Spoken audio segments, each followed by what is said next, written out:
Bonjour et bienvenue dans cette troisième partie sur les coroutines en Kotlin. Alors, on a déjà vu un petit peu comment fonctionnaient les coroutines avec launch et avec le principe de async await.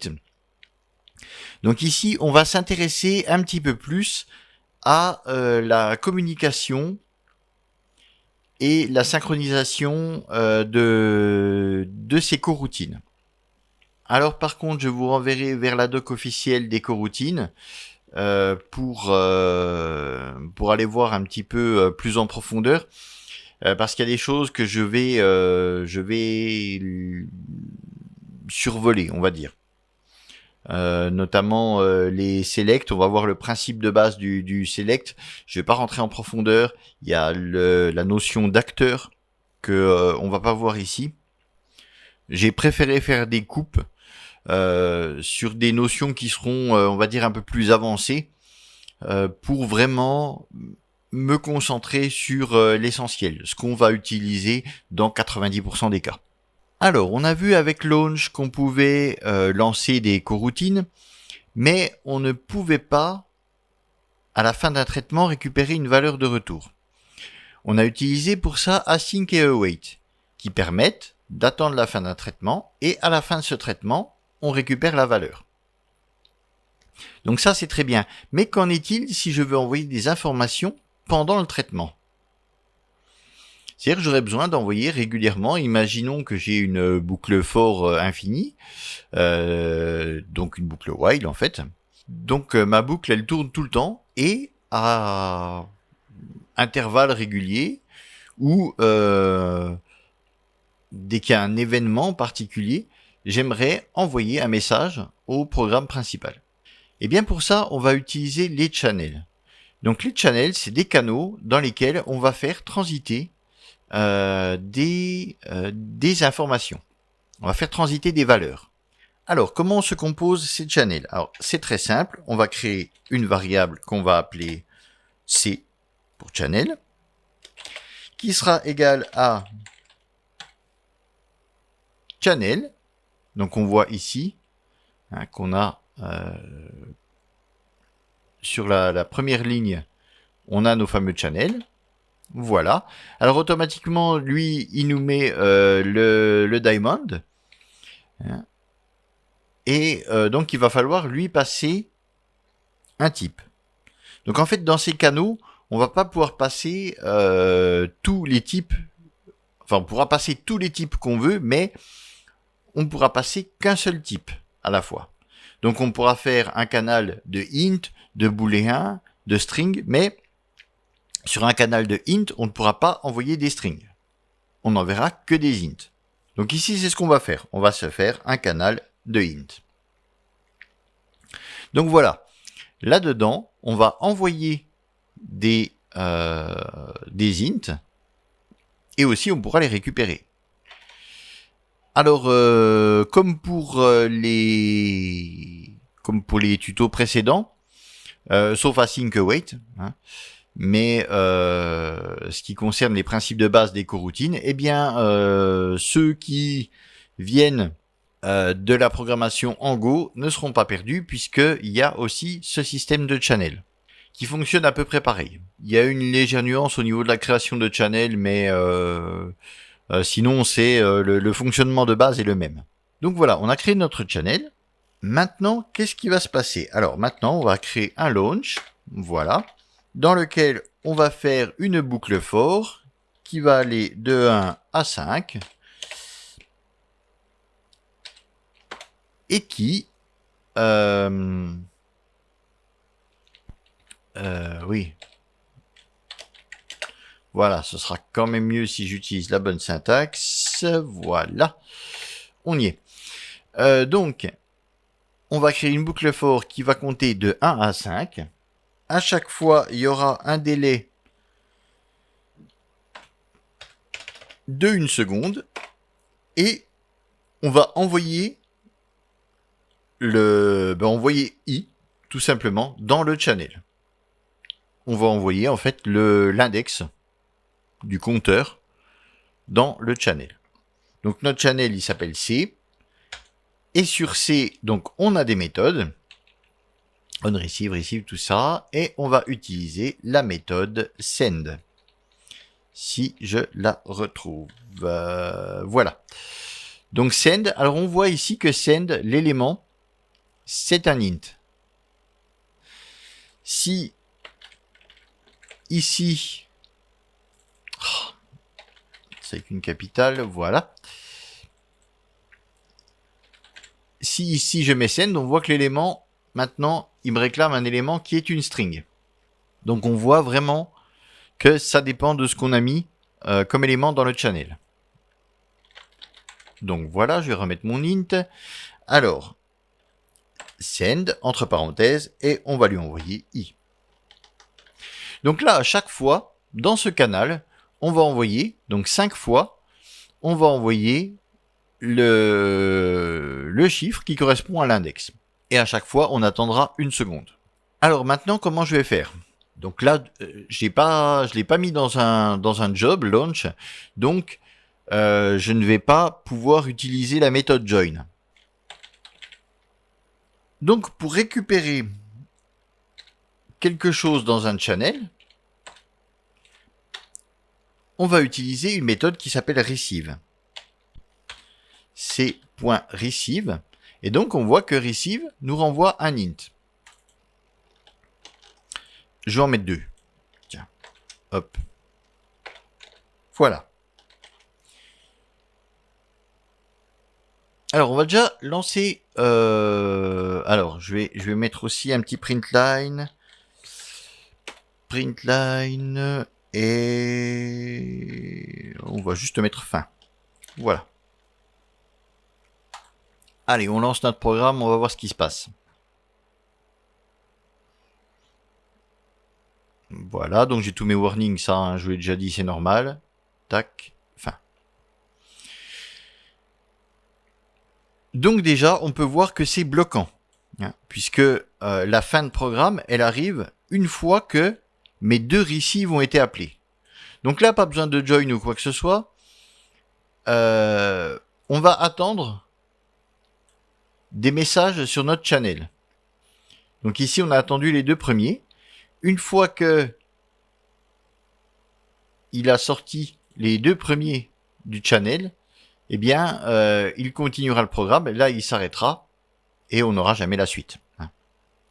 Donc, si je voulais vraiment faire quelque chose qui corresponde, j'aurais fait par exemple un repeat donc 5 fois. Et là, j'aurais placé mon printline receive. D'ailleurs, on va tenter le truc. Hop. Voilà. 1, 2, 3, 4, 5 et la fin. Voilà. Donc, on peut s'apercevoir aussi d'une chose. C'est que dans un channel en fait, c'est comme un tuyau. Voilà. Vous imaginez un tuyau qui a un sens, un petit peu comme une rue en sens unique. Vous arrivez d'un bout de la rue et vous ressortez de l'autre, mais vous pouvez pas faire l'inverse. Donc ici c'est pareil, on a un send d'un côté et un receive de l'autre. Ça ne s'intervertit pas. Donc en fait, on envoie des éléments d'un côté du tuyau et on les récupère de l'autre. Donc pourquoi cette image ? Pourquoi c'est important ? Parce que justement, quand vous rentrez le premier élément, vous en rentrez 1, puis 2, puis 3, puis 4, et bien de l'autre côté, vous allez récupérer le premier élément que vous allez rentrer, puis le deuxième, le troisième. Voilà. Donc ce n'est pas un système d'empilement, ce n'est pas une pile, parce qu'une pile, sur une pile, vous mettez le premier, le deuxième, troisième, quatrième, et ainsi de suite. Et donc, quand vous enlevez, par exemple, vous avez une pile d'assiettes, quand vous enlevez la première qui vient, c'est en fait la dernière que vous avez rentrée. Puisqu'elles sont mises les unes sur les autres. Donc ce n'est pas un système de pile, c'est plus un système oui, je sais pas comment l'expliquer autrement, de tuyaux. Et donc, vous allez rentrer d'un côté et ressortir de l'autre. Et donc, à chaque fois que donc le premier, deuxième, troisième, ressortiront dans cet ordre-là aussi. Le premier entré sera le premier sorti. Ça a l'air relativement logique, mais voilà, je préfère quand même clarifier les choses. Ça rentre d'un côté et ça ressort de l'autre. Donc le premier élément rentré sera le premier élément sorti.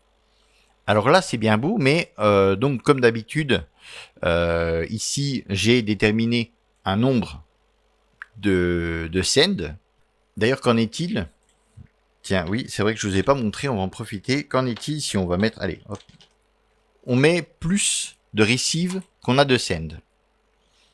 Donc on a vu tout à l'heure que si on avait plus de send que de receive, c'était pas un problème. Donc là, je vais pas vous faire patienter plus longtemps, hein, et je vais l'arrêter. Donc on voit que, eh bien, ça ne pose pas de problème. Alors, en Go, vous faites ce genre de truc, vous allez avoir une erreur. Ici, il n'y a pas d'erreur. Par contre, on voit bien qu'il lance 1, 2, 3, 4 et 5. Et après, il n'y a plus de send. Après, on n'envoie plus rien dans le channel. Le channel est vide. Puisque à chaque fois, c'est pas comme un array. Hein. On va pas lire un tableau. On va pas lire les éléments qu'il y a dans le tableau. Vraiment, on les enlève à chaque fois. On les rentre d'un côté et on les enlève de l'autre. Et une fois qu'on a lu, qu'on a enlevé un élément, il n'existe plus à l'intérieur du channel. Donc ici, le channel, il est vide. Ici, il n'y a plus rien dedans. Donc comme il n'y a plus rien, lui, il attend qu'il y ait à nouveau quelque chose, puisqu'il lui faut 8. En fait, il faut qu'il sorte 8 choses du channel ici. Et il n'y en a que 5. Il n'y a que 5 éléments. Donc il attend qu'on lui en renvoie 3. Tout simplement. Donc là, c'est quand même pas super pratique. Alors on se dit, bah tiens, ce qui serait pas mal, c'est de pouvoir itérer sur le channel. Alors on pourrait se faire un petit truc, genre, for... Alors on va sur une boucle for, allez, on va remettre in. On l'a appelé C. Hein, voilà. Hop. Ouais. Et donc je vais faire un print line de C point de I, tout simplement. Donc là on est reparti. Simplement je vais drastiquement limiter le... Allez, on va peut-être mettre 500 quand même. Pour qu'on voit qu'il y a un tout petit délai. Voilà. Pour aller un peu plus vite, hein, on va diminuer le délai. Tac, tac, tac, tac. Bon. Ben, on voit qu'il n'y a pas d'erreur. Donc, a priori, on se dit, ben, la méthode for, elle peut itérer sur un channel. Mais ça n'a pas résolu notre problème. Donc, voyons ça. Si... là, c'est pareil. Il n'arrive pas, en fait, à déterminer la taille du channel. Et comme tout à l'heure, eh bien, il attend un possible élément. Alors, qu'est-ce qu'on pourrait faire pour ça? Eh bien, il faudrait envoyer un signal en disant que, ben voilà, le channel il est fermé. Il n'y a plus rien, c'est fini, on arrête là. Alors, pour ceci, il y a une méthode close. Voilà. Donc là, je vais faire une boucle. Dans cette coroutine, je vais faire une boucle, donc qui va lancer 5 éléments dans le channel. Et à la fin de cette boucle, une fois que les 5 éléments auront été lancés, eh bien, close sera appelé et le channel sera fermé. Donc là, allons-y.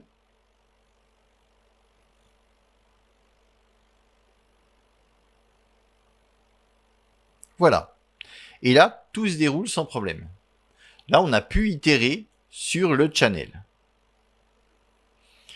Donc là, il va récupérer tous les éléments et à la fin, il va s'apercevoir que, donc on met, comme quand vous faites vos courses au supermarché et qu'il y a derrière un client, il y a le petit panneau caisse fermée, eh bien c'est exactement pareil. Là, vous avez vos 5 premiers clients en caisse et ici, la boucle for va voir le petit panneau caisse fermée, donc elle va pas aller plus loin. Grosso modo, c'est ça. C'est un peu comme le tapis du supermarché. Alors on verra au passage qu'il y a le délai. On itérerait sur un array, même si on met, je sais pas, 2 minutes à construire le array, une fois qu'on itère dessus, on itère tout de suite. Même si on a mis les éléments un par un dedans avec un délai. Donc on voit bien que en fait, il ne récupère pas, comment dire, on ne stocke pas les 5 éléments dedans avec cet intervalle. Et après, lui, il les récupère. On les récupère vraiment en temps réel. C'est-à-dire que là, ici, je récupère les éléments au fur et à mesure que je les envoie. Donc ça nous permet, voilà, de faire de la communication en temps réel. Là, on pourrait se dire, est-ce que ça marche entre deux coroutines? Est-ce que je peux envoyer depuis une coroutine et recevoir depuis une autre? Eh bien, c'est exactement ce qu'on est en train de faire. Puisque je vous rappelle que ici, en utilisant run blocking, alors on l'avait utilisé sans unit, hein, il me semble. Alors au passage, unit, on peut carrément l'enlever. Hop là, d'habitude on l'enlève. Qu'on l'ait ou pas, le unit, c'est pas grave du tout là-dessus, hein. Donc en fait, voilà, pour en revenir ici, run blocking, lui, il m'a créé une nouvelle coroutine. C'est la coroutine principale. Donc déjà, ici, on est en train de discuter, d'envoyer des informations entre deux coroutines. Celle-ci, c'est la principale, mais elle fonctionne comme les autres coroutines. Donc, il n'y a pas de... Il y a pas de souci, on peut très bien envoyer et recevoir depuis plusieurs channels. Donc voilà pour le principe de base des channels. Donc maintenant, qu'est-ce qu'on va faire? Alors, on a un système. Alors ça, par contre, on ne le trouve pas dans Go. Hop, on va enlever tout ça. On a un système qui va nous permettre de créer des channels automatiquement. On appelle ça des producteurs. Donc, comme on avait un système async await, on va avoir un système de producteurs et de consommateurs. Donc le producteur ne va pas déclarer explicitement un channel, mais va en créer un. Pour ceci, on va faire une nouvelle fonction, qui va être notre fonction, notre producteur. Alors on va appeler ça table 10. Alors table 10, on lui donnera absolument rien.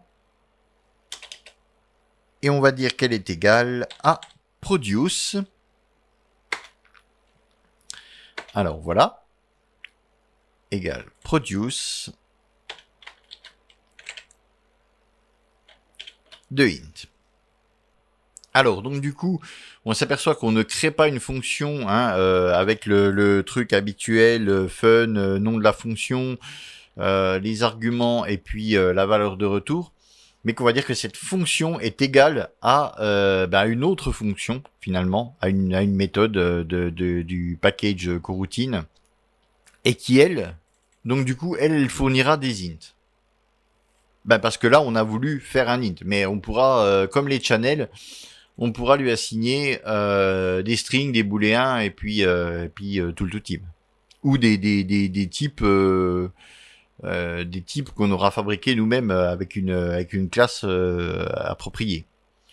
Donc ici nous tout ce qu'on va faire, on va refaire une boucle for. Alors in de 1 à 10, voilà. On va faire un délai, alors pareil, de 500 millisecondes, hein, on va pas le faire trop longtemps. Et ici, on va faire juste send. Et send, on voit que il veut, en paramètre, il prend un int. Donc, send i. Voilà. Donc, qu'est-ce que va faire ce producteur? Eh bien, tout simplement, il va créer, comme tout à l'heure, un petit peu, il va créer une nouvelle, un nouveau channel, et il va lancer ce code en fait, Et ici, send, ça va être, comme on avait fait tout à l'heure, c.send, notre channel s'appelait c, et on a utilisé la méthode send pour lui envoyer quelque chose. Donc ici, on va automatiquement créer un channel. Donc table 10 va en fait renvoyer un channel, et dans ce channel, on enverra eh bien, tous les éléments, comme tout à l'heure, on avait fait avec une coroutine. On avait envoyé dans le channel, et bien ici, ce sera exactement pareil. Send, en fait, envoie au channel qui sera créé grâce à cette méthode. Donc en fait, on automatise la production des channels. Ici, on va pas le déclarer. On déclare pas un channel pour envoyer dessus. On va directement mettre notre logique de production ici, et on va sortir un channel avec cette logique de production collée dessus. Alors, qu'est-ce qu'on pourrait faire en premier? Alors, ce qu'on va faire maintenant, donc on va créer une nouvelle variable. On va appeler ça table.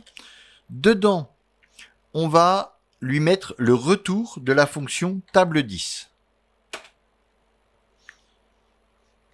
Donc en fait, le retour de cette fonction, ça va être un channel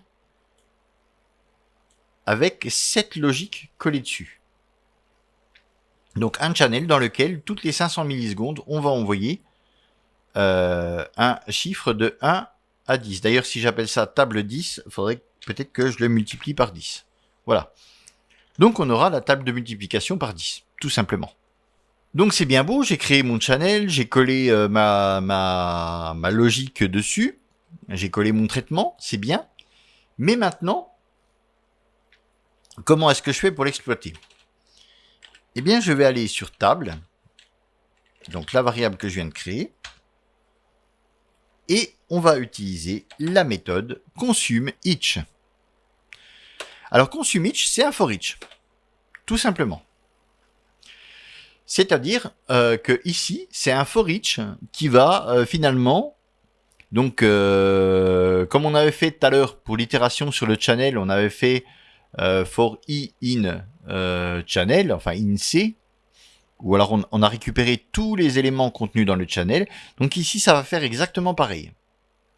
C'est comme si on itérait sur un channel qu'on aurait créé. Donc, eh ben, comme dans un for each par exemple, on peut utiliser it pour désigner l'élément en cours. Donc it point et non, qu'est-ce que je voulais faire? Non, je vais faire juste un printline, pas faire de it point, je sais pas quoi. Printline it, voilà, tout simplement. Donc allons-y.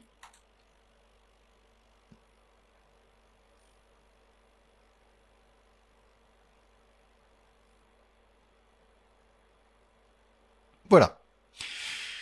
Donc on peut voir que, eh bien, ça fonctionne comme le channel. Hein. On a bien notre logique métier ici, notre traitement qui se fait. Hein. On envoie toutes les 500 millisecondes, on envoie eh bien l'index multiplié par 10 pour avoir notre table de multiplication par 10. Et en fait, on voit que ça se lance au moment où on l'appelle. Donc là, on n'a pas créé de channel, on n'a pas fait tout un tas de trucs bizarres. Enfin, bizarres, non, mais voilà. On a déterminé ça dans un bloc, dans une fonction à l'extérieur, qui, en fait, va renvoyer un channel. Ici, table, ça va être un channel avec un traitement accroché directement dessus. Et donc après, en itérant avec consume_each, eh bien, ça va nous permettre de récupérer à chaque fois l'élément envoyé dans ce channel. Donc vous voyez qu'on ne le détermine pas, le channel. Hein, il n'est pas créé de manière explicite. C'est le producteur qui le crée. Donc là, c'est un channel de int. On aurait pu faire un channel de string ou de booléen. Hein, c'était pas le souci. Et la méthode send, on voit qu'elle n'est pas, enfin c'est pas une méthode, c'est une fonction. Du coup, on voit qu'elle n'est pas appelée sur un channel puisqu'on n'a pas créé. c'est une fonction et automatiquement elle va l'envoyer dans le channel produit. Mais à aucun moment on ne crée le channel à la main. Et donc ici, du coup, on voit aussi que à aucun moment on a fermé le channel. On a un consume each, mais on aurait ce genre de boucle sur une, comme on l'a vu tout à l'heure, on était obligé de faire close. Que là, pas du tout. On n'a pas à s'occuper d'ouvrir ou fermer le channel. Il s'ouvre, il se ferme automatiquement. Et on voit qu'il se lance au moment où on l'appelle. Parce qu'il est créé là. Mais à la limite, je pourrais même avoir un délai. Ben on va faire ça. Tiens, on va se mettre un délai de 1 seconde. Voilà. Alors il y a déjà un délai de 500 millisecondes, mais on va voir que c'est plus long.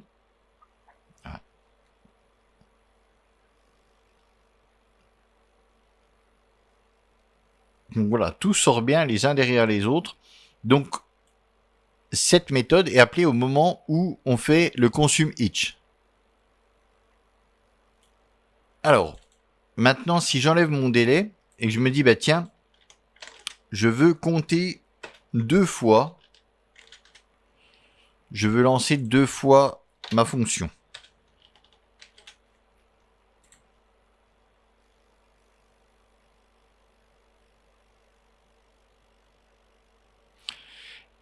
Eh bien, on ne l'a qu'une fois.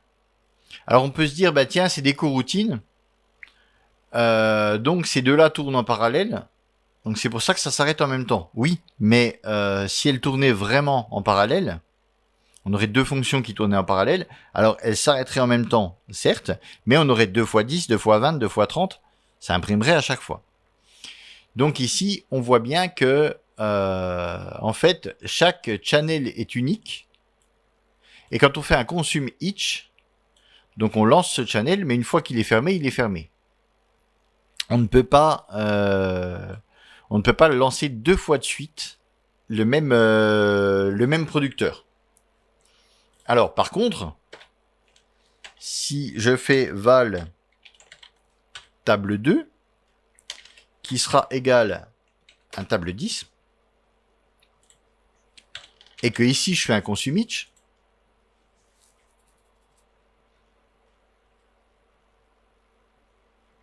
voilà. Donc là, j'ai vraiment les deux qui ont tourné. Et on a vraiment 2 producteurs différents. J'ai créé. Donc ici, à chaque fois, on va créer un nouveau producteur. Donc là, j'en ai créé un deuxième, qui est complètement différent du premier, qui est complètement indépendant. Donc là, ça marche. Hein, on voit bien que j'ai les 2 productions. Mais si je ne peux pas lancer 2 fois le même producteur. Puisque lui, il fait son job, et une fois que son job est fini, le producteur, c'est ça. Il crée un channel, et il exécute un job. Et après, il envoie une instruction de fin de job, comme on a vu tout à l'heure, le close. Pour dire au consume each, ben ça y est, c'est fini, tu peux t'arrêter. Mais ça, il le fait qu'une fois. Donc là, dans cette configuration-là, on ne peut pas faire un reset, par exemple, et recommencer à 0 la production. Par contre, on peut créer 2 variables, 2 producteurs différents, basés sur la même logique. Donc ça reste une fonction qui va créer un producteur. Donc on peut appeler plusieurs fois la fonction, et à chaque fois, ça va créer un nouveau producteur. Alors, c'est vrai que là, tout de suite, bon, la logique du producteur, elle paraît pas forcément super évidente, et certaines fois, on pourrait se dire, bah tiens, finalement, là, les channels seraient peut-être plus pratiques. Honnêtement, bon, c'est le fait que là, on écrit un peu moins de code, et puis le close se fait tout seul. Ouais, c'est peut-être un poil plus simple que les channels. Mais les channels sont plus... Du coup, la notation était peut-être un peu plus claire que le producteur.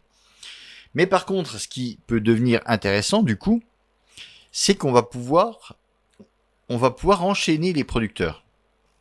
Alors, ici, on va prendre on va faire une nouvelle fonction. On va s'appelle, on va l'appeler divide.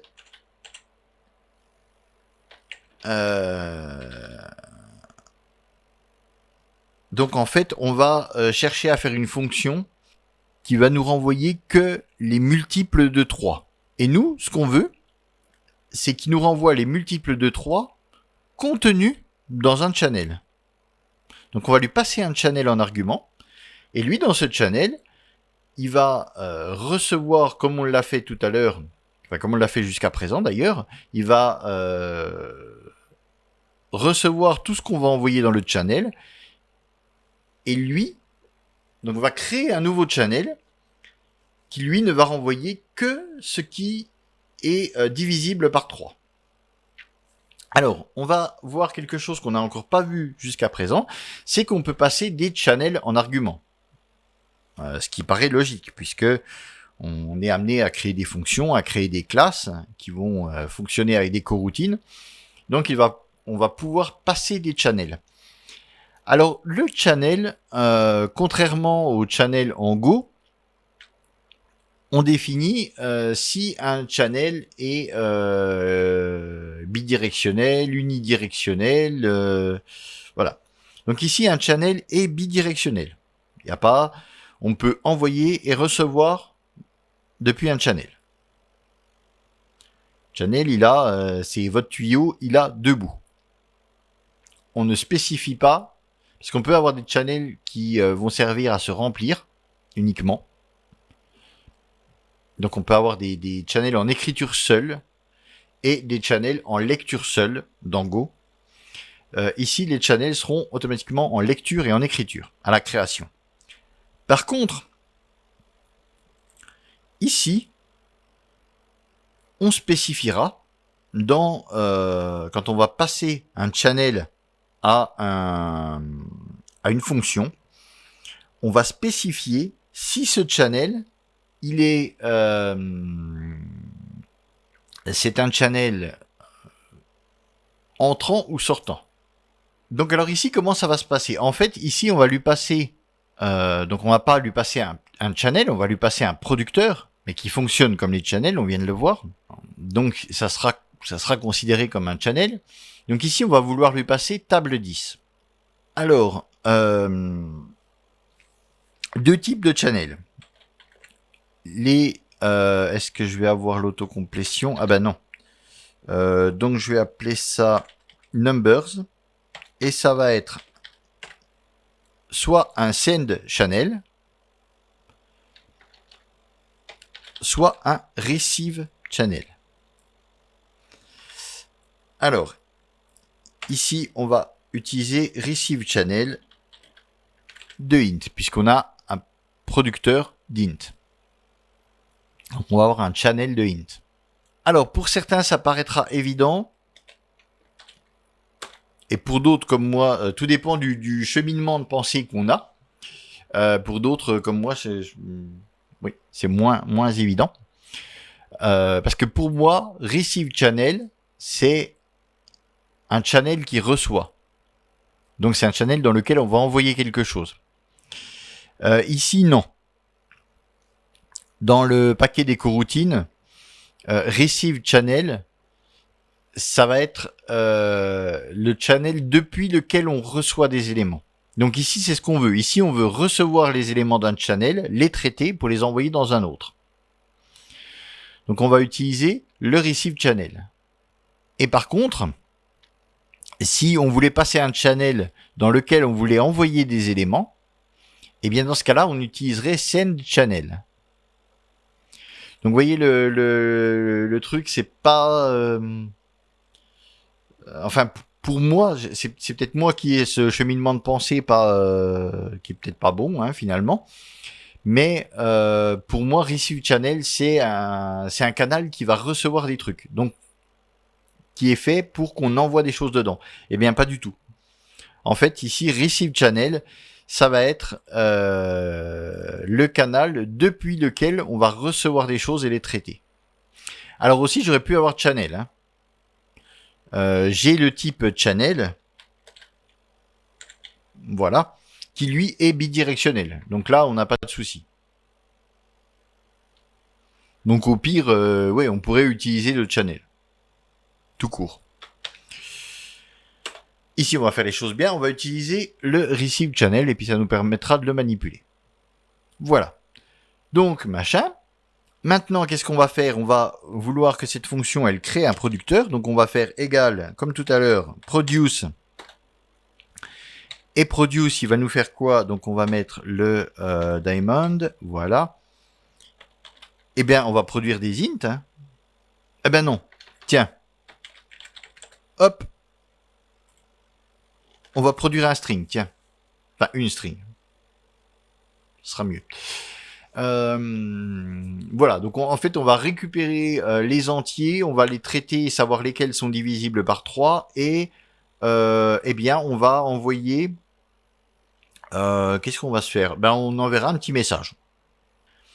Puis même, on va envoyer un petit message à chaque fois. Simplement, on mettra si c'en est un ou pas. S'il est divisible par 3 ou pas. Alors, on va faire for. Donc, on va appeler ça n pour nombre, in. Donc, numbers, hein, qui sera notre channel. Donc, on fait comme tout à l'heure, comme ici. Non, pas comme là. Mais comme les channels tout à l'heure quand on a itéré dessus. Hop, voilà. Et ici, tout simplement, on va faire send. Alors, on va mettre le if à l'intérieur. Hein, parce que j'aurais pu faire if machin send. Donc si c'était bon, on envoyait quelque chose, et si c'était pas bon, on envoyait autre chose. Ici, on va faire de l'interpolation de string. Donc on va faire ben déjà $n. On va mettre ici non, voilà, $n. Donc ici, on va afficher n à chaque fois. Donc l'élément qu'on va récupérer, 10, 20, 30, 40. Voilà. N, 2 points. Et puis ici, on va faire $accolade pour mettre des expressions à l'intérieur. Et maintenant, on va mettre une expression if-else en ligne, puisque on se rappelle qu'en Kotlin, on n'a pas de ternaire. On est obligé quand même de garder les mots-clés if et else. Mais on peut les mettre en ligne pour garder un petit peu, pour gagner un petit peu de place. Donc on va faire if. Alors if, donc c'est n. If n divisé par 3 est égal à 0. En fait, non. Je vous dis des bêtises. Modulo 3. Donc if n modulo 3 égale 0. Donc à l'intérieur, on mettra oui, hein, parce que si, c'est ce qu'on veut savoir, si c'est divisible par 3.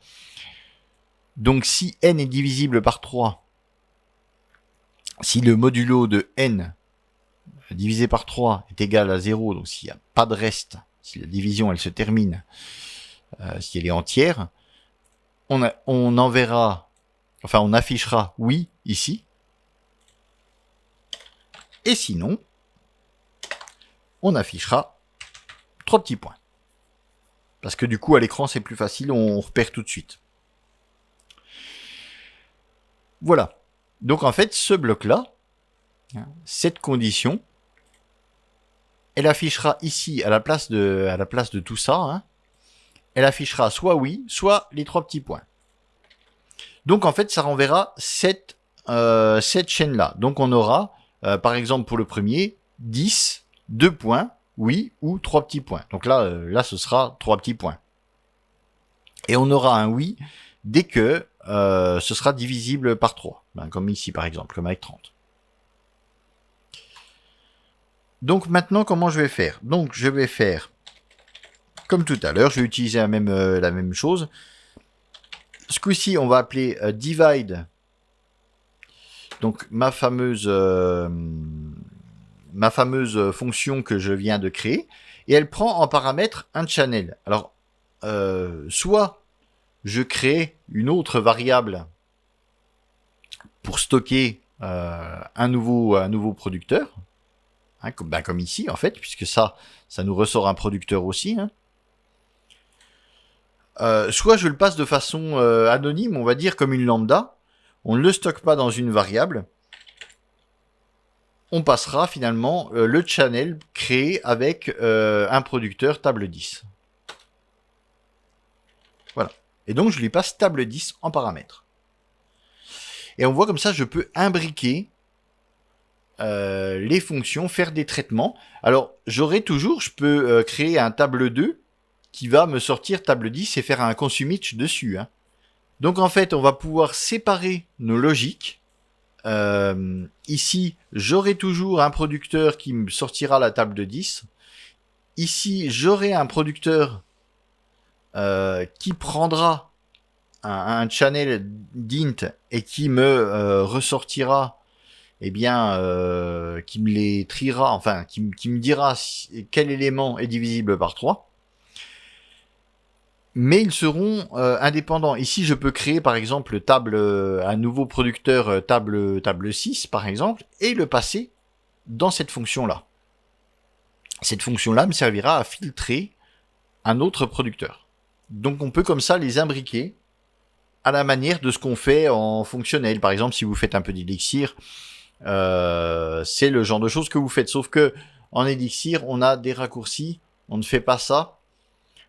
On les enchaîne avec un glyphe particulier, il y a une méthode particulière pour les enchaîner qui est plus lisible que celle-ci, puisque celle-ci, ça va être imbriqué. On peut en imbriquer comme ça autant qu'on voudrait. Mais à force en lecture, ça commence à se compliquer, quoi. Je sais pas si d'ailleurs il y aura un système pour ça, ce serait bien pratique. Je sais pas si ça viendra. Parce que bon, on est toujours dans quelque chose d'expérimental. Donc, c'est amené à changer. Et alors, je pense pas qu'elles changent beaucoup ces méthodes-là, mais on pourrait même avoir des méthodes qui soient carrément qui n'existent plus, qui pourraient être enlevées. Donc, ça reste quand même de l'expérimental, même si ça fonctionne bien. Hein. Je vous rappelle que voilà. Ça reste des versions de travail et il pourrait y avoir des changements à l'intérieur. Donc voilà, pour en revenir à notre fonction, on passe des fonctions dans des fonctions, hein, ça c'est pas le problème. Donc là, on va ressortir un producteur créé à partir d'un autre producteur. Donc justement, c'est bien beau. Pourquoi il ne veut pas... C'est quoi le concept là ? Voir c'est lui que j'ai pas. D'accord. C'était mon indentation qui était mal faite. Ok, donc maintenant, on l'a vu tout à l'heure. Hein, je vais y arriver. Hein. Voilà, consume each. Et on va faire un print line de it. Hop. Allons-y. Voilà, j'étais resté sur 100 millisecondes. Donc ouais, c'était un poil rapide. Mais bon, c'est pas grave. Donc on voit bien, mon channel a créé. On a vu que ça s'est mis petit à petit. Alors c'est vrai que c'était un peu rapide. Voilà, je le relance pour qu'on voit bien.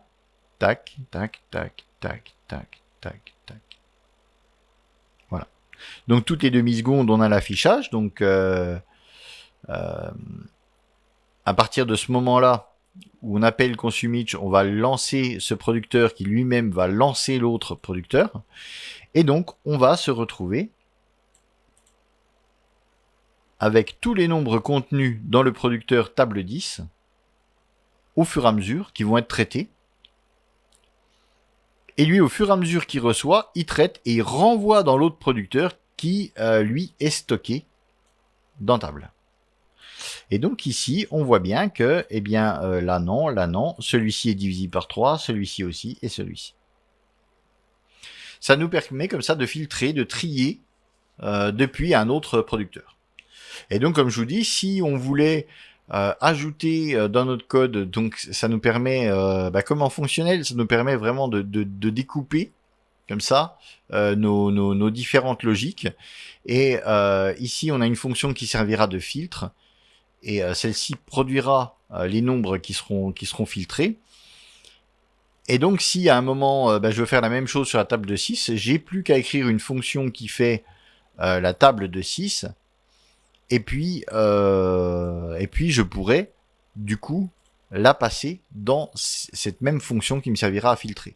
Donc, avec cette fonction-là, je pourrais filtrer toutes les tables de 10. Toutes les tables de multiplication. Alors, bien sûr, dans ce cas-là, on ferait pas comme ça. On créerait une fonction table avec un paramètre et on multiplierait ici i par le paramètre qu'on a passé. On s'amuserait pas à créer toutes les tables. On ferait une table générique avec un paramètre. Voilà, là c'est pour l'exemple. Alors un autre truc qu'on va voir, mais très vite. Je vais vous faire quand même la démonstration. Je vais faire la démonstration d'un, mais pas de l'autre. C'est le fan out et le fan in. En fait, c'est un pattern. Y a rien de bien compliqué. Le fan out, c'est quand on va itérer sur un seul channel depuis plusieurs coroutines. Et le fan in, c'est l'inverse. C'est on a par exemple la routine principale qui va itérer sur un channel et le channel va être rempli depuis plusieurs coroutines. Mais toujours sur un seul channel. Donc ici, je vais créer C qui va être un channel de int. Voilà. Je vais lancer un truc qui va nous faire une boucle for. For i in 1 à 10 par exemple. Voilà. Ensuite, on va mettre un délai de 500. Et on va faire c.send i comme tout à l'heure. Et ce qu'on va faire, on n'oublie pas de faire un close. Voilà, donc on va créer un channel qui va itérer de 1 à 10. Et donc avec un délai de 500 millisecondes, comme tout à l'heure. Et toutes les 500 millisecondes, il va envoyer l'index de la boucle. Alors ici, on va faire un job 1 qui va être égal à launch. Ça marche avec async await aussi. For i in c. Donc on va itérer sur le channel. Et ici, on va juste faire un print line de... on va appeler ça job 1, 2 points. Ah ben merde, ouais. Voilà. Donc j'avais dit job 1, 2 points et je vais mettre i. C. Donc je vais faire un copier-coller. Ici, je vais l'appeler job 2. Ici, job 2. Et je vais faire un job 1 join et un job 2 join. Voilà. Donc ça, c'est le fan out. C'est-à-dire que on va remplir un channel. Donc là, depuis une seule coroutine. Donc cette coroutine va remplir un channel. Puis une fois que ce sera fini, elle fera un close. Et fan out, alors fan, c'est fan comme le ventilateur. Et out comme la sortie. Donc en fait, on va ventiler la sortie. Donc on va la dispatcher. Et là ici, la sortie va être dispatchée sur 2 coroutines. Allons-y, hop, on est parti.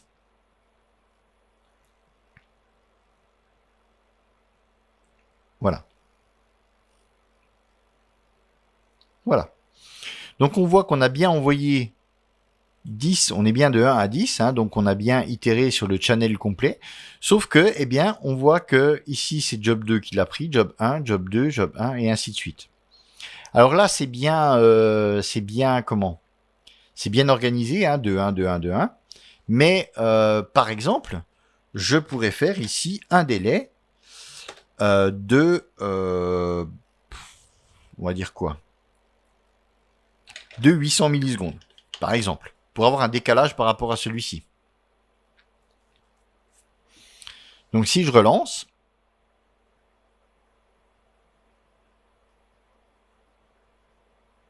voilà.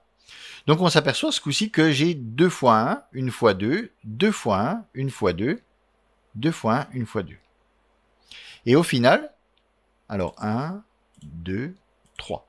Le job 2 n'a récupéré que 3 éléments dans le channel. Et le job 1, lui, bah du coup on a récupéré 7, hein, logiquement. Donc on voit qu'on peut faire plusieurs itérations en même temps, quel que soit le temps de traitement derrière les itérations, eh bien, on voit que celui-ci est plus lent à traiter du fait que j'ai mis un délai, hein, c'est un temps de traitement artificiel, mais il est plus lent à traiter son retour que le job 1, eh bien tant pis. Si job 1 à la main, eh bien, il va prendre les éléments. Il va prendre les éléments au fur et à mesure qu'il peut les prendre. Et on voit qu'il n'y a pas de doublon. Même tout à l'heure, quand elles étaient censées tourner en même temps, on n'a pas job 1 et job 2 qui ont chacun 1, chacun 3, chacun 1. On voit, d'ailleurs, on voit ici qu'il y a eu un petit... qu'il y a des petits sauts là. 1, 3, 2, voilà. Bon, on voit que c'est... Maintenant, si on mettait carrément une seconde, qu'est-ce que ça dirait? Normalement, il y en a un qui doit en faire 2 fois plus que l'autre, mais...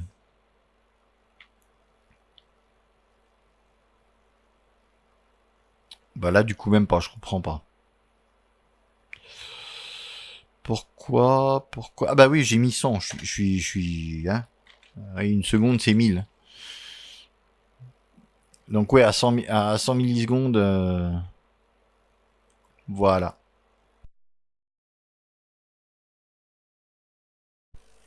Donc on voit que chacun y va à son rythme. Donc ça, c'est le fan out. Donc ici, ce qu'on va faire, on va enlever ça. Et on va faire for i in c. Donc là, on va itérer depuis la routine principale. Hein, on va itérer sur le channel. Et on va faire juste un print line de i. Donc on va itérer sur le channel. Sauf qu'ici, on va faire c send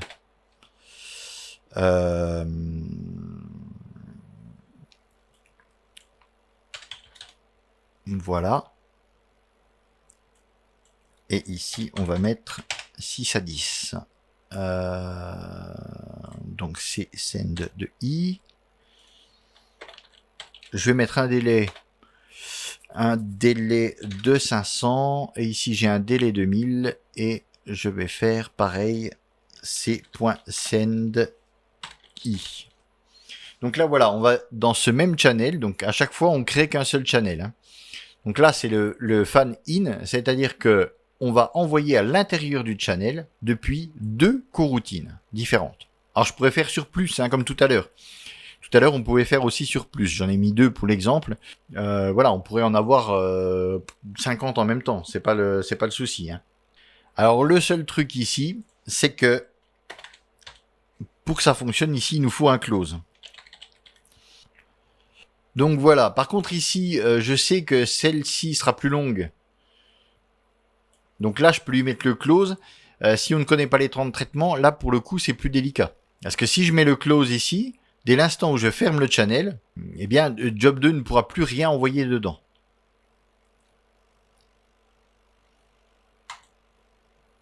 Donc on ne pourra pas aller au bout du travail de job 2. Là, allons-y. Voilà. Donc là, tout est envoyé, mais dans le désordre. Donc 1, 2, 3, 4, 5. On a 6, 7, 8, 9, 10.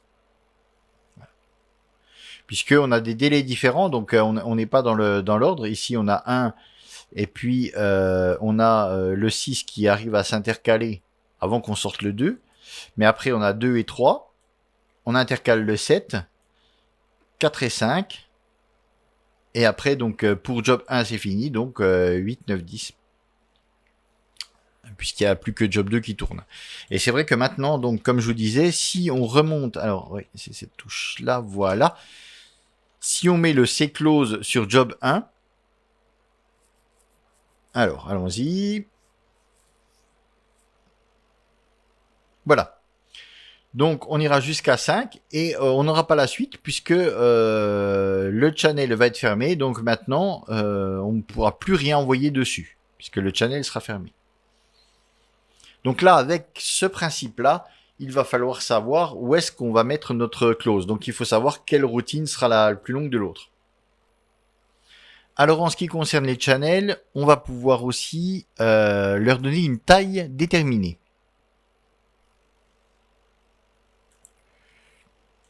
On va faire ça comme ça. Pour l'instant, on va enlever tout ça. Voilà.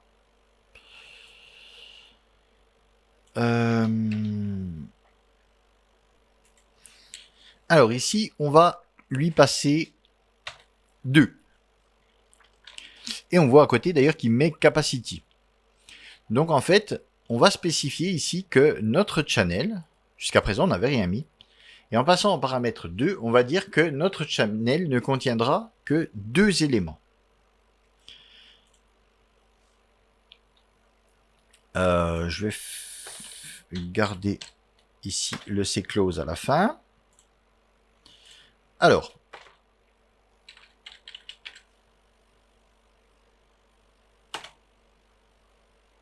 ici, si je fais un repeat 5, et je fais un print line de C receive.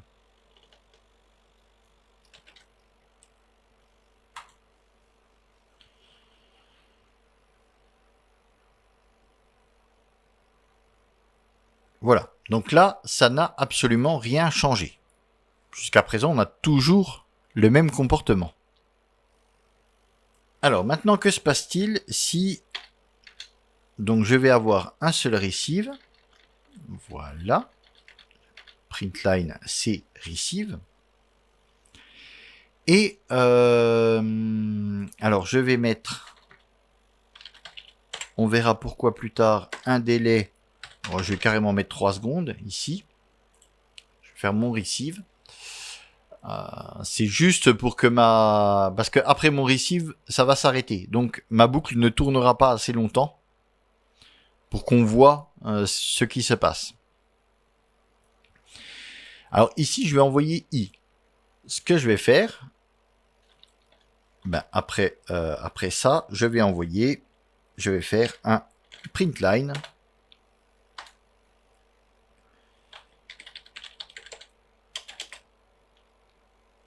Sending I. Voilà. Donc à chaque fois que je vais envoyer un élément dans le channel, je vais ici je vais l'afficher. Je vais afficher, tiens, j'ai envoyé tel élément dans le channel. Alors allons-y. Et d'ailleurs, je vais mettre aussi un délai ici de 3 secondes. On va bien voir ce qui va se passer.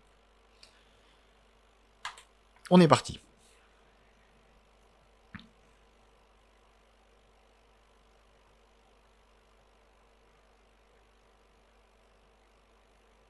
Voilà. Alors, concrètement, que s'est-il passé ? Alors ici, là c'est pas super clair, mais on va détailler ça ensemble. Donc ici on a vu, si on a bien regardé, on a vu que sending 1 et 2 ont été lancés. Et après il y a eu un délai avant d'avoir ce bloc là. Et ces deux choses sont arrivées quasiment en même temps. Elles se sont affichées en même temps.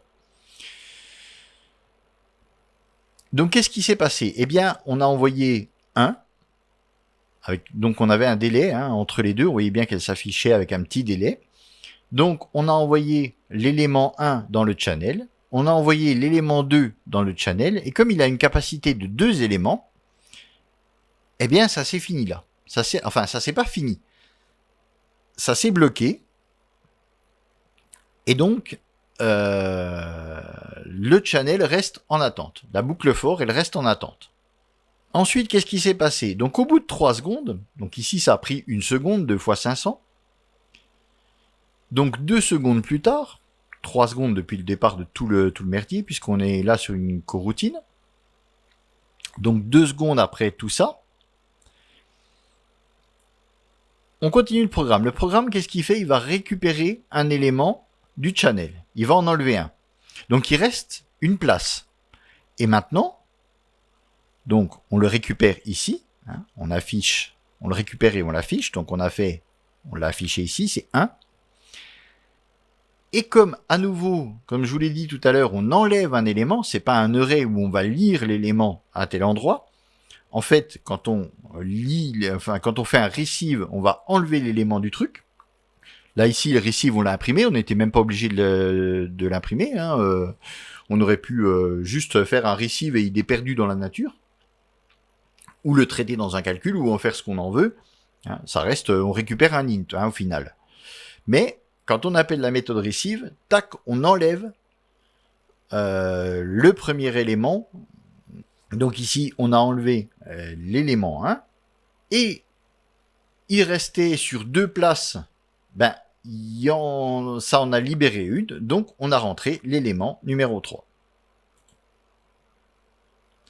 Et après, pourquoi j'ai mis un délai? Justement pour qu'on voit bien que, comme il n'y a pas d'autre traitement, donc après le receive, le programme il continue. Donc là c'est un délai, il va à 33 secondes. Et puis comme il n'y a pas de nouvelles sur le channel, on coupe le programme.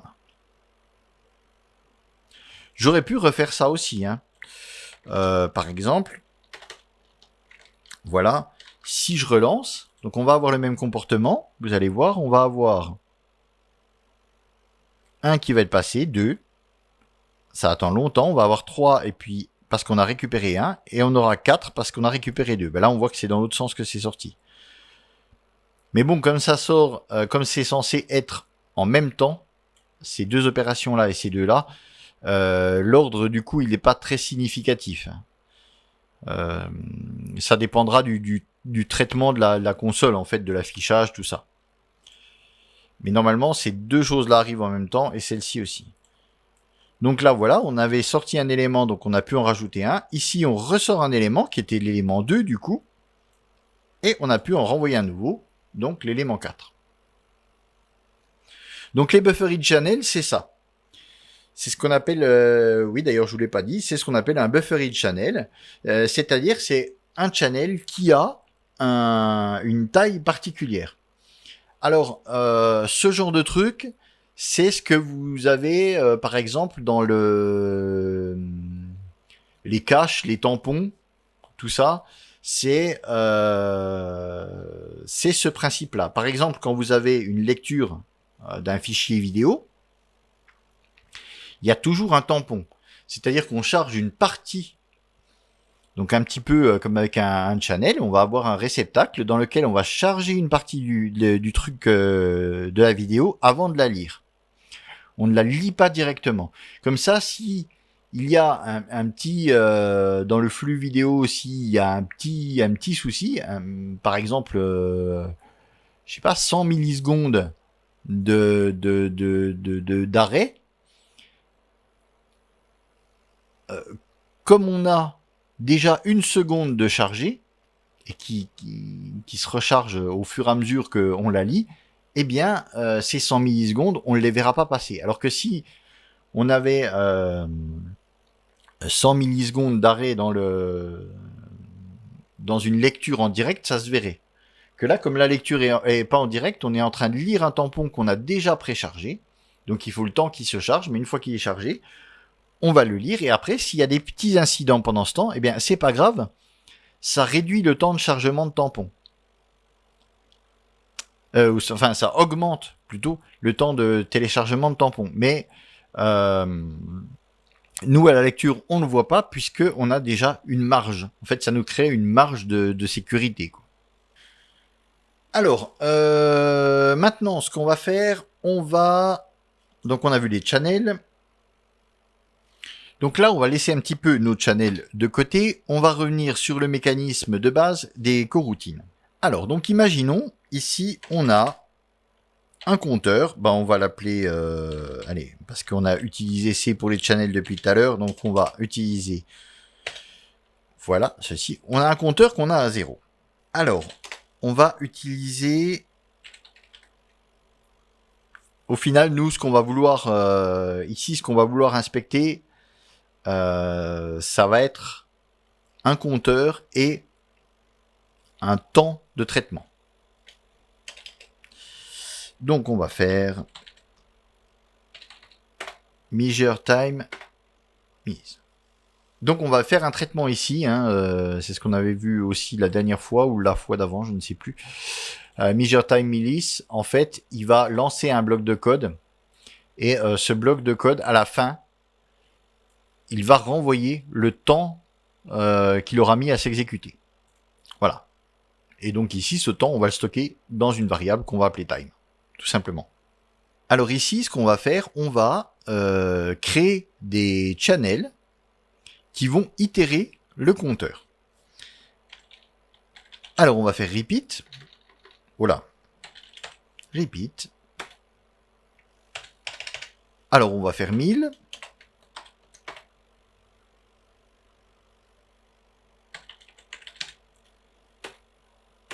Voilà. Donc là, ce qu'on va faire, on va lancer 1000 coroutines ensemble.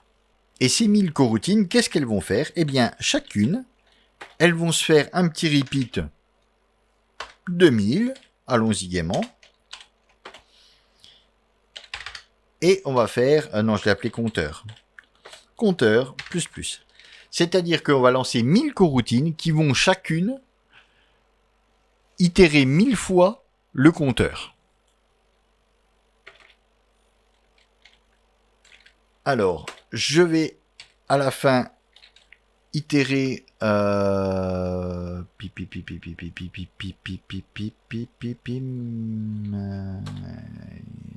vais à la fin le compteur.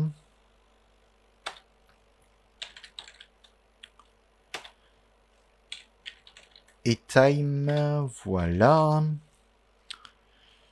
Alors, allons-y gaiement.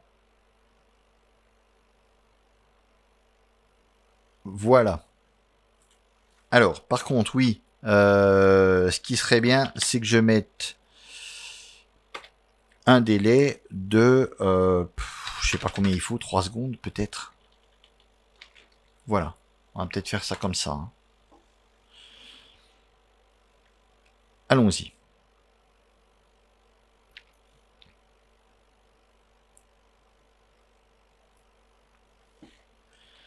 Alors, est-ce que j'aurais pas besoin peut-être de 5 secondes, mais ça me...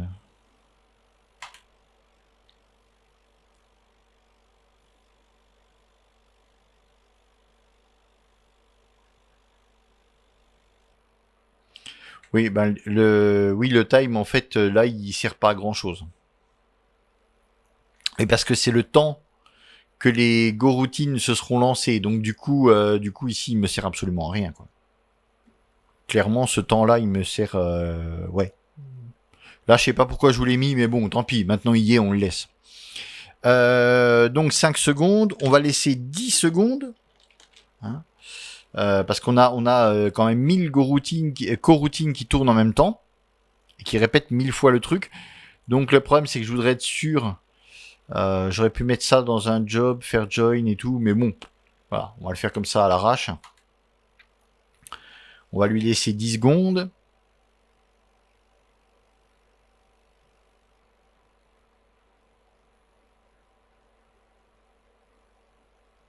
Alors c'est un peu long, hein. Voilà. Bon, ben, on s'aperçoit que même en 10 secondes, on n'arrive pas à avoir quand même... normalement, on a 1000 fois 1000. Donc on a 1 million. Donc on pourrait laisser encore plus longtemps, on n'arrivera pas à quelque chose de correct. Alors je vais peut-être plutôt modifier mon code, je vais faire var job. En fait voilà, je vais le faire comme ceci. Liste 1000. Voilà. Et puis ici, on va faire comme ça. Job for each. Et it join. Voilà. Là, j'aurai un code correct. Donc là, je serai plus obligé de mettre des trucs aléatoires. Voilà. Donc en fait... donc measure time, on s'en fout, hein, il est là juste pour mesurer le temps. Hein, donc s'il n'existait pas, il fonctionnerait quand même. Hein. Donc ce qu'on va faire, on va créer une nouvelle variable job. On va faire une liste de 1000 éléments qui seront des goroutines. Et après, on va faire un job for each, comme on avait fait dans le premier tuto. On va faire un for each avec it join. C'est-à-dire que chacune des 1000 coroutines faisant partie de la liste, on va faire un join dessus. Voilà, et comme ça, on aura le temps de traitement réel. C'est parce que je me suis un peu emmêlé dans mes notes, c'est pour ça. Voilà. Donc le temps de traitement, effectivement, c'est des millisecondes. Hein. On est à 46 millisecondes pour incrémenter le compteur. Mais on a 668 143 incrémentations. Bim, pareil. Et puis alors là, on a des sacrés écarts. Hein. Et 482, ça diminue. Voilà. Ça augmente. Donc vous pouvez essayer, vous n'aurez jamais le même résultat. Et surtout, pas 1 million. Comment cela se fait-il ? Tout simplement, on a le compteur ici, qui est incrémenté 1000 fois l'une derrière l'autre, et ce, 1000 fois en même temps. Par 1000 coroutines en même temps. Donc, tout arrive sur une seule et même variable. Donc forcément, ça crée un engorgement. Et dans la bataille, comme il peut pas tout traiter en même temps, il y a une surabondance ici d'ordre. On lui demande d'ajouter 1 à chaque fois. Donc il faut qu'il relève le compteur et qu'il l'incrémente. En gros, il va falloir qu'il lise la donnée qu'il y a à ce moment-là dans le compteur, qui lui ajoute 1, et qui remplace cette donnée par la nouvelle avec 1. Voilà. Et donc il va faire ça 1000 fois d'affilée, mais surtout 1000 fois en même temps. Hein, on aura 1000 coroutines qui vont le faire, et chacune 1000 fois. Donc forcément, ça crée des engorgements, et dedans, il y a des grosses erreurs de calcul, ce qui fait que, voilà, on se retrouve avec des erreurs. Alors c'est très très rapide, hein. 37 millisecondes, selon le processeur que vous avez, ce sera plus long, plus court. Hein. Mais on était entre 37 et 50, j'ai vu le maximum, donc c'est très très rapide. Mais par contre, on a quelque chose qui est complètement faux. Donc pour ceci, il existe quelque chose qui s'appelle des mutex. Les mutual exclusion. Donc en fait, on va faire mute, on va lui dire que c'est un nouveau mutex, voilà. Et donc ici, ce qu'on va faire, au moment d'appeler notre compteur, on va... non, je vais aller plutôt de l'autre côté. Voilà. Ici, on va appeler mute, notre mutex qu'on a créé plus haut. Et dessus, on va faire with. Alors non, tiens, on va faire lock. Et derrière, on va rappeler mute et on va faire unlock.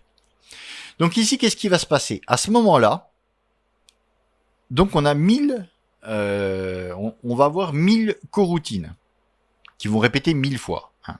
Donc là, Pas de souci. Donc ce qui se passe, c'est que ici, cette coroutine, quand elle va avoir la main, en fait, quand une coroutine va avoir la main sur la variable compteur, elle va bloquer toutes les autres. Donc ce qui fait qu'ici, il n'y aura jamais qu'une seule coroutine à la fois qui pourra accéder à la variable compteur. Donc mettons la coroutine 1, elle arrive en premier, bim. Hop, elle bloque tout, elle dit prums.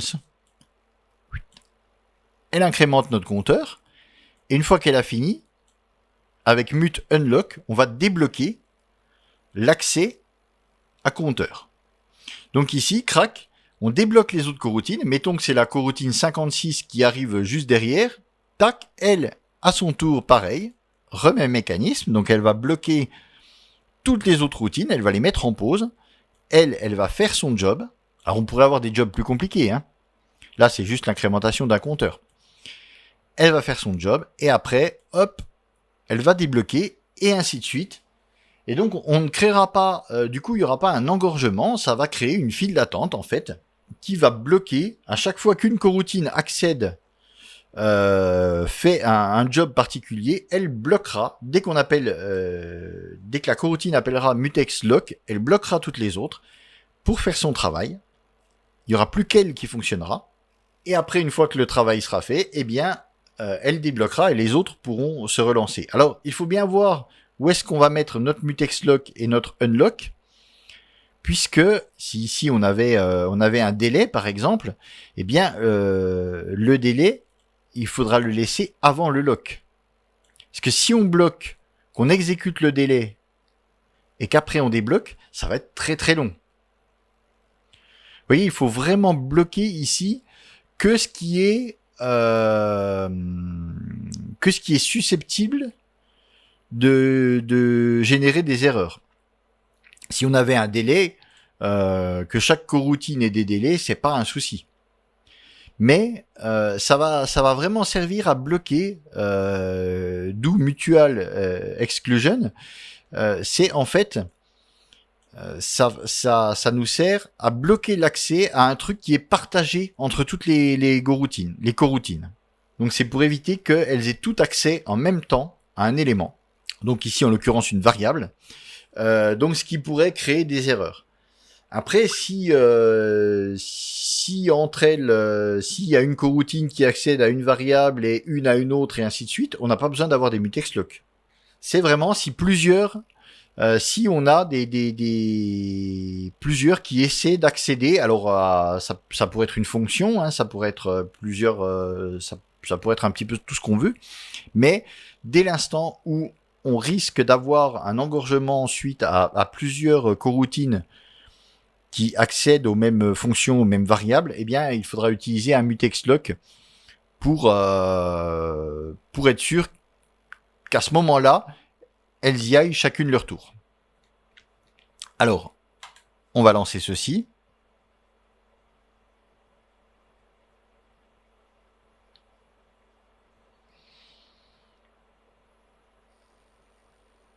Voilà. Alors là, par contre, on voit qu'on passe de entre 35 et 50 millisecondes à 6 secondes, ,6, presque ,7 quoi. Donc c'est énorme. Par contre, on voit bien ici que j'ai mon million. Par contre, on a mis 6 secondes, voilà, pour traiter. Donc, bien sûr, là, ce coup-ci, elles vont accéder une par une au compteur.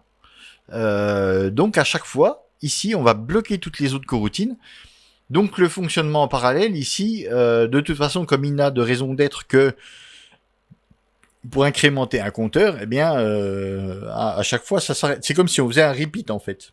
Donc là, c'est vrai que on va mettre beaucoup plus de temps, puisque le but des coroutines, c'est de tourner en parallèle. Et ici, malheureusement, elles ne tournent plus en parallèle, puisque on les arrête à chaque fois qu'il y en a une qui prend la main. Mais si on avait des gros... si ça était vraiment une toute petite partie du travail de chaque coroutine, ça irait quand même plus vite, puisqu'il y aurait une grosse partie qui se ferait en parallèle. C'est pour ça qu'il faut bien savoir où est-ce qu'on met le lock et le unlock. Puisque voilà, on aurait une grosse partie euh, qui tournerait en parallèle et on bloquerait juste au moment d'incrémenter le compteur. Imaginons que le compteur il soit issu d'un calcul, ce soit pas un simple plus plus, ce soit issu d'un calcul relativement compliqué, eh bien on pourra faire nos calculs en parallèle et seulement une fois que le calcul est fait, tac, la routine elle bloque les autres et elle incrémente le compteur. Et elle relâche et les autres continuent leur travail, soit le calcul, soit l'accès à la variable, soit voilà. Donc vraiment, ce système-là, il permet d'avoir quelque chose de complètement safe. Hein, on voit qu'on a, notre compteur qui a été incrémenté 1 million de fois. Mais par contre, ce coup-ci, il a été incrémenté en 6 secondes. Alors que tout à l'heure, on était à, oui, en moyenne à une quarantaine de millisecondes. Mais par contre, on avait un compteur qui était faux. Donc, quelque part, ça nous sert à rien. Ça ne sert à rien d'aller très très vite, mais de sortir un résultat qui n'a absolument rien à voir. Voilà. Donc les mutex, c'est ça. Alors, ne surtout pas oublier unlock, puisque quand on fait ça, on bloque les autres coroutines. Donc si on oublie unlock, eh bien ici, le compteur, il sera à 1. Tout simplement parce que la première coroutine va arriver, elle va incrémenter le compteur une fois, et après, elle débloquera pas les autres. Faut voir qu'ici, ça bloque tout. Donc là, si on oublie unlock, eh bien notre coroutine, ça s'arrête. Et ici, ça bloquera le programme complètement et il tournera, il se mettra en attente. Puisque on a fait un hit join, donc il va attendre que tous les jobs soient finis et les jobs ne pourront pas finir puisque on bloque tous les jobs, mais on les débloque pas.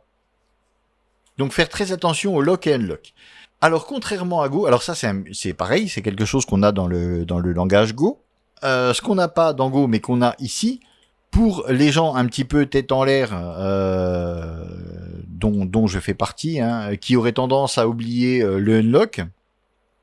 En même temps, c'est un bug. On s'en rend compte très vite, hein, quand on voit que tout se bloque, ça va être à ça qu'on va penser en premier. Si on a utilisé un mutex, on va se dire ah bah tiens, il y a un endroit où je l'ai pas débloqué. Mais dans cette librairie Kotlin, on a quelque chose qui peut nous simplifier la vie aussi, c'est le wizlock. Alors en fait, dans notre wizlock, hop, on va y mettre notre compteur. Et on aura le même comportement sans avoir à écrire un lock et un unlock. Alors oui, c'est long. Forcément, voilà. Et on se retrouve avec sensiblement les mêmes... oui, en plus on a très très peu de décalage par rapport à tout à l'heure. On est sensiblement dans le même temps d'exécution. Et avec toujours un compteur qui s'est très bien incrémenté. Donc là, pas de souci. Donc oui, ici, le wizlock, en fait, il fait un lock et un unlock. Lui n'a rien de magique, hein, simplement c'est un warper qui va faire pour vous le lock et le unlock. C'est tout. Hein. Donc vous le mettez dedans, wizlock, un petit peu avec la manière de Python quand vous faites wiz pour un fichier qui évite de l'ouvrir et le fermer. Là. C'est voilà, c'est dans cet esprit-là. On dit que tout ce qui est là-dedans sera englobé par le lock et unlock. Donc à vous de voir ce que vous préférez. Moi j'aime bien le wizlock. Je trouve ça relativement élégant, mais vous pouvez vous mettre vos mutex à la main, vos lock et unlock à la main, c'est exactement la même chose. Hein. Celui-ci il fait juste que faire pour vous le lock et le unlock autour du bloc de code que vous allez lui passer. Il n'y a rien de magique, il n'y a rien de mieux ou de moins bien. C'est pareil, il vous fait le lock, le unlock à votre place, c'est tout. Alors vu que déjà on a pris beaucoup de temps, on va voir la dernière chose et là on en aura fini pour ce package des coroutines. On en est déjà à 3 parties, hein, ce qui est déjà pas mal. Alors pareil, on va voir ça rapidement. On peut faire beaucoup d'autres choses avec le select. Moi je vais vous montrer le select qu'on utilise dans 90% des cas. Allez voir vraiment sur le GitHub du package coroutine. Il y a plein d'exemples. Alors eux ils utilisent beaucoup après des producteurs, donc plutôt que de travailler sur les channels, eux ils travaillent beaucoup avec les producers. Mais bon, allez voir quand même. Parce qu'il y a plus d'exemples sur le select. Là, le select, je vais vous faire vraiment le select de base, mais il y a un petit peu plus de possibilités. Par contre, clairement, c'est ce comportement-là que vous allez utiliser dans 90% des cas. Voilà. Quand vous aurez besoin de sélectionner des channels, c'est ce que vous allez utiliser. Donc voilà, je vous montre le plus utile. Vraiment, je vous montre l'essentiel. À vous de creuser un petit peu. Donc allons-y, on va voir le select. Alors, qu'est-ce qu'un select? Ben, un select, c'est un peu comme un switch. Alors, on va voir. On va se créer un channel 1 qui va être un channel de int, hein, par exemple. Et on va faire un channel 2 qui sera un channel de string. Voilà, on a deux channels différents. Alors ici, on va faire un launch. Qu'est-ce qu'il a? Oui. Alors mon launch, il va faire un délai. Bon, ça, vous avez l'habitude. On va mettre 2000 qu'on le voit bien.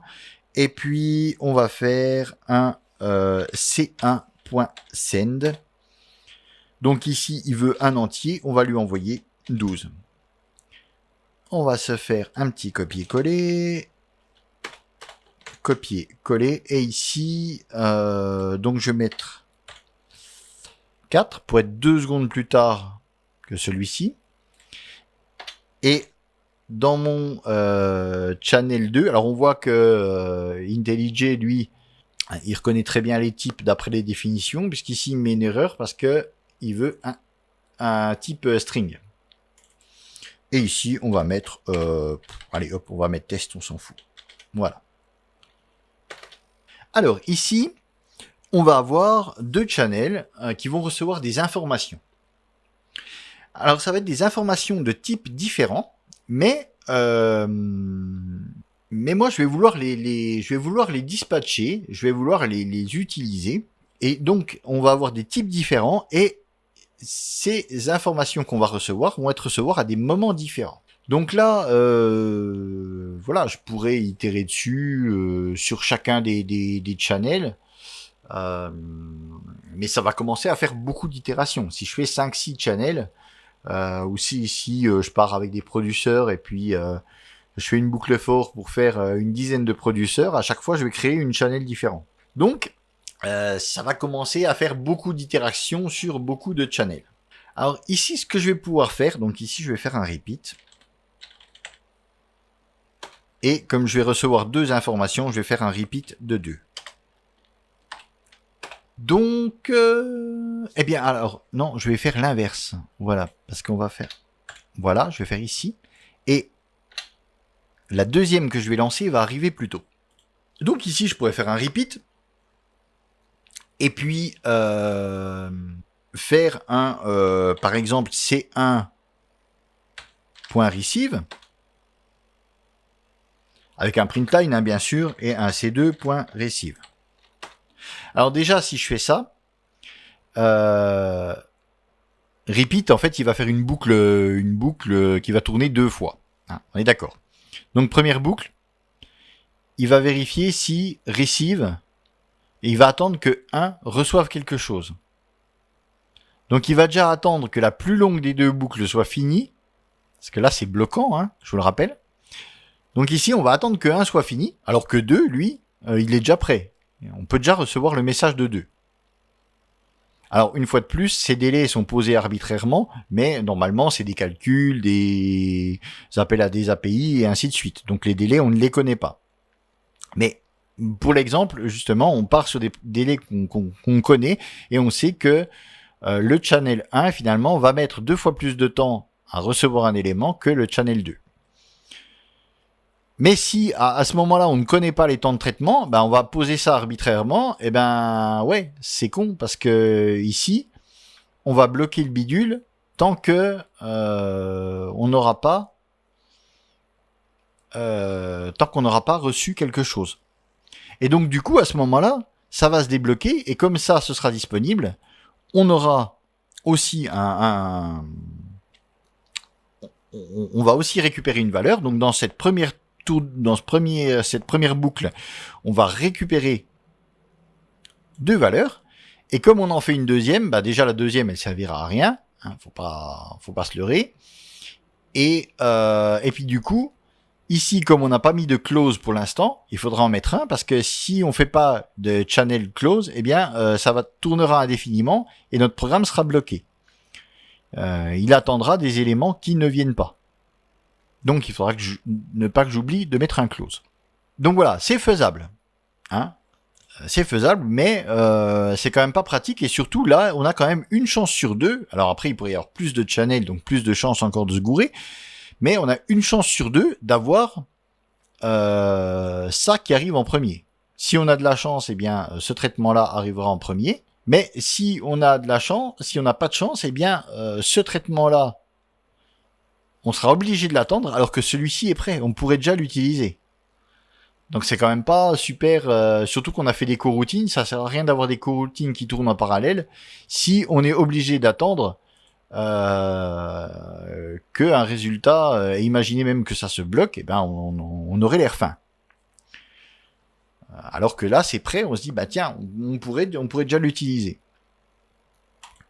Donc ce qui serait bien, c'est de pouvoir se dire, eh ben voilà, à chaque tour de boucle, on va vérifier tous les channels indépendamment, c'est-à-dire qu'on va pas bloquer ici, on va aller vérifier les channels, et s'il y en a un qui a reçu quelque chose, eh bien dans ce cas-là, on va traiter ce qu'il a reçu. À ce moment-là, hop, on guette les 2 channels, et au moment où il y en a un qui reçoit quelque chose, eh bien on le traite. Là, ce serait quand même plus logique, et surtout ce serait plus efficace. On n'est pas obligé d'attendre. Eh bien c'est exactement ce que fait le select. Alors le select dans sa conception, il va fonctionner comme un switch.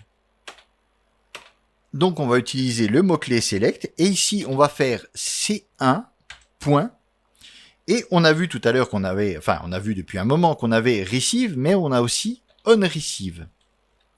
Voilà. On receive. Et qu'est-ce que c'est que on receive? Alors on receive, c'est une clause de select. Donc ce on receive, ça va dire que, eh bien, c'est un select clause, c'est une clause de sélection. C'est-à-dire que ici, on appellera un traitement quand C1 recevra quelque chose. On receive, alors on receive, maintenant on va y faire un traitement à l'intérieur, on aura un bloc de code. Alors moi ce que j'aimerais faire juste, c'est faire un printline de ce qu'on va recevoir. Mais ici, ce qu'on va recevoir, il n'est pas identifié. Donc pour ça, on va utiliser une closure. Et on va représenter ça par une variable. Alors ici, moi je l'appelle value. Non, voilà. Vous pouvez l'appeler V si vous voulez. Vous pouvez l'appeler comme vous voulez. Hein, ça reste une variable. Moi ici, j'ai mis value parce que pour mon code, c'est plus représentatif. C'est la valeur contenue dans ce channel, mais vous pouvez appeler ça Toto comme vous voulez. Ça reste une variable. Voilà. Ouais, sauf que je mettrais value, ce serait quand même mieux. On voit que value, voilà. Et en plus, elle est de type int. Très bien. Maintenant, comme c'est un sélecteur, eh bien, on va faire pareil pour le 2. On receive. Alors ici, je vais mettre directement value. Donc value ne sera pas le même que celui-là. Hein. J'utilise la même terminologie, mais comme c'est dans des scopes différents, normalement ça ne pose pas de problème. Ben, ça ne pose pas de problème, du coup. Et on va faire pareil, on va imprimer la value. Donc à ce moment-là, le select, qu'est-ce qu'il va faire? Donc le select, on va lui filer comme un switch, comme un... il y a le case aussi dans certains langages, il y a when. Simplement, lui, voilà, select, on va lui filer des cas de figure. Donc au cas où C1 reçoit quelque chose, tu fais ça avec ce qu'il reçoit. Donc ici, ce qu'il reçoit, on l'a appelé value. Ici, on va l'imprimer. Eh ben tiens, on va même value x 10, par exemple. puisqu'ici c'est un int. Ici, deuxième cas de figure, si C2 reçoit quelque chose, eh bien, à la réception de quelque chose, on fera value, et puis voilà, on imprimera la valeur. Donc il va faire comme tout à l'heure, en fait, il va attendre, il va écouter les channels, mais ce coup-ci, comme c'est un select, il va lancer un traitement sur le premier qui arrive. Et non plus attendre le 1, puis une fois que c'est débloqué, le 2.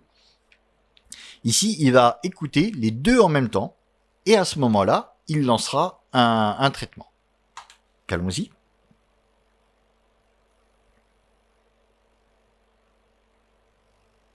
Tac, test. 120. Et voilà, c'est fini. Parce qu'on a fait un repeat de 2 fois. Donc, qu'est-ce qui se passe-t-il? Eh bien, ici, il y a un délai de 2000 et là, un délai de 4000. Donc, C2 recevra un message avant C1. Donc ici, on voit que le sélecteur, eh bien, il attend. On voit que notre programme attend, comme avec un receive, sauf que il attend un des deux. Et ici, on voit que c'est C2 qui arrive en premier. C'est C2 qui reçoit le message en premier, donc pas de souci, hop, il le traite. Et après, donc là, une fois qu'il l'a traité, tac, il sort du select, comme avec un switch classique. Donc il y a un cas de figure qui a été utilisé, tac, on sort de la select. Donc on lance le deuxième tour de boucle, et à ce moment-là, au bout d'un moment, C1 reçoit un message, donc ce coup-ci c'est ce cas de figure-là qui est lancé, avec le traitement qui correspond, et on ressort à nouveau du select. Donc à chaque fois qu'on a un traitement de fait, on sort du select. Donc c'est pour ça qu'il faut le mettre dans une boucle. S'il n'était pas dans une boucle, on attendrait qu'il y ait un des deux cas de figure ici. Alors ça peut être une mécanique, hein. D'ailleurs on va la faire ici. Je vais juste commenter ces deux parties-là. Donc là c'est commenté, c'est comme si le repeat n'existait plus. On a juste le select. Ah ben non, je ne peux même pas. Je ne peux même pas, il faudrait que ce soit dans une fonction. Ouais, donc voilà. Il faudrait que ce soit dans une fonction. Par contre, ce que je peux faire, c'est un repeat one. Ouais, je vais pas m'amuser à refaire une suspend là. Voilà. Si on fait un repeat one, ben voilà. Donc en fait, on fait une boucle qui tourne une seule fois, donc qui n'est pas vraiment une boucle. Hein, on va lancer une seule fois un bloc de code. Et donc ce bloc de code là, on voit bien que le select, eh bien, une fois qu'il a eu un des deux cas, eh bien, tac, il sort. On sort du select. Et donc, comme la boucle, elle tourne qu'une fois, on sort de la boucle et ainsi de suite. Et on voit bien donc que dans ce cas de figure-là, c'est test qui est arrivé en premier. Autre chose, c'est ce qu'on utilise très très souvent avec le select, c'est une boucle for. Alors ici, on a mis un repeat parce que on a des choses qui envoient un élément. Donc on va recevoir deux éléments, un dans chaque channel, et voilà, on n'aura plus rien d'autre. Mais si vous êtes dans un serveur qui va, par exemple, qui pourrait gérer, je sais pas moi, des WebSockets, des connexions, eh bien, des connexions, ça va, ça vient, les messages, pareil. Si vous avez un truc de chat, mettons, basé sur des channels, ici, ce sera chaque connexion sera une boucle infinie et attendra d'avoir des messages, par exemple. Eh bien ici, vous mettez votre for dans une boucle infinie et au moment où le channel 1 reçoit un message, eh bien on l'envoie. Au moment où le channel 2 reçoit un message, on l'envoie. On pourra, dans le cadre d'un chat, on pourra avoir... ce sera complètement aléatoire. On ne saura pas qui enverra en premier, qui recevra après, et ainsi de suite. Donc on met ça dans une boucle infinie. Et ça permet de traiter tout ce qui arrive au fur et à mesure, en fait. Ça permettra de dispatcher tout ce qui arrive au fur et à mesure que ça arrive. Donc le select est très très pratique et très très utilisé.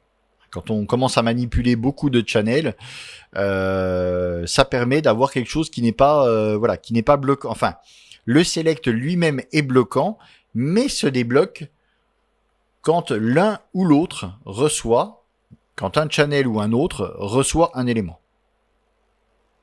Voilà, tout simplement. C'est un petit peu pour faire simple, c'est un petit peu comme une fonction ou, comme un ou logique.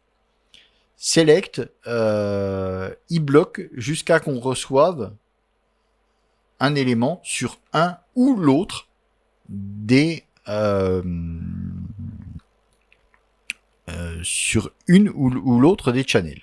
Alors que tout à l'heure, comme ils étaient, donc là ils sont en parallèle en fait, et tout à l'heure ils étaient en série, donc il fallait que l'un puis l'autre reçoivent quelque chose pour qu'on sorte de notre bloc de code.